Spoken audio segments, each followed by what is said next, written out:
بسم اللہ الرحمن الرحیم۔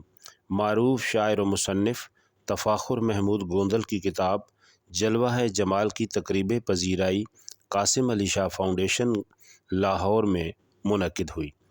سفرنامہ حجاز سے متعلق مصنف کی اس خوبصورت اور بابرکت کتاب کی عمدہ تقریب کی صدارت ممتاز شاعر و درجنوں کتابوں کے مصنف ڈاکٹر ہارون الرشید تبسم نے کی، جبکہ عابد حسین قریشی اور جسٹس ریٹائر نذیر احمد غازی معزز مہمانوں کی حیثیت سے مسند اسٹیج کی زینت تھے۔ رحمت و برکت بھری ساری تقریب کی نظامت پروفیسر ارشد بخاری نے خوبصورتی کے ساتھ ادا کی۔ جلوہ جمال کی تقریب پذیرائی کا باقاعدہ آغاز تلاوت کلام مجید سے ہوا، جس کے بعد نعت کو شاعر ولید احمد فاروقی نے علامہ محمد اقبال کے طرح مصرع پر لکھی گئی نعت، جس کا مصرع یہ تھا: یہ جہاں چیز ہے کیا لوح و قلم تیرے ہیں، اپنی لکھی ہوئی نعت طرحی نعت خوبصورت آواز میں پیش کی۔ مہمان مقررین نے کتاب پر اپنے خوبصورت خیالات کا اظہار کرتے ہوئے تفاخر محمود گوندل کے اس پرنور سفرنامے کو منفرد اور دلکش قرار دیا۔ مقررین کا کہنا تھا کہ تفاخر محمود گوندل کی کتابیں عشق الہی اور محبت رسول صلی اللہ علیہ وآلہ وسلم میں ڈوب کر لکھی گئی ہیں، اس لیے ان کی تحریریں عام مصنفین سے مختلف اور منفرد مقام رکھتی ہیں۔ انہوں نے کتاب پر اظہار خیال کرتے ہوئے کہا کہ یوں محسوس ہوتا ہے کہ تفاخر محمود گوندل کتابیں لکھتے نہیں بلکہ ان سے لکھوائی جاتی ہیں۔ مذکورہ کتاب اس امر کی واضح دلیل ہے۔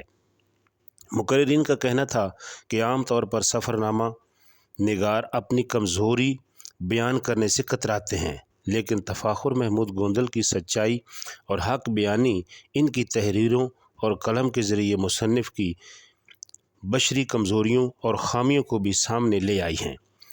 مقررین نے مزید کہا کہ یہ بدقسمتی ہے کہ ہماری نئی نسل کتاب سے بالکل دور ہوتی جا رہی ہے۔ ہمیں کتاب خرید کر پڑھنے کے کلچر کو فروغ دینے کی ضرورت ہے، اور خاص طور پر نوجوان نسل کو کتاب بینی کی طرف لانا ہوگا۔ اس سلسلے میں والدین، اساتذہ، معاشرہ اور میڈیا کو اپنا کردار ادا کرنا ہوگا۔ تمام مقررین نے مصنف کو عمدہ کتاب لکھنے پر مبارکباد دی اور مستقبل میں مزید ایسی کتابیں منظر عام پر لانے کے لیے نیک تمناؤں کا اظہار کیا۔ تفاخر محمود گوندل نے تمام مہمانوں اور شرکائے تقریب کا شکریہ ادا کرتے ہوئے تقریب کو کامیاب بنانے میں معروف صحافی محمد فاروق سپرا، قاسم علی فاؤنڈیشن اور دیگر منتظمین کی کاوش کو بے حد سراہا۔ مقررین کے اظہار خیال کے دوران اسلام آباد سے آئی ہوئی مہمان پروفیسر سلمیٰ خان اور سرگودھا سے آئے ہوئے مہمان مامون الرشید نے خوبصورت آوازوں میں نعتیں بھی پیش کیں۔ صدر تقریب ہارون الرشید تبسم نے اپنی تقریب کے اختتام پر پاکستان پائندہ باد کا پرجوش نعرہ بھی لگوایا۔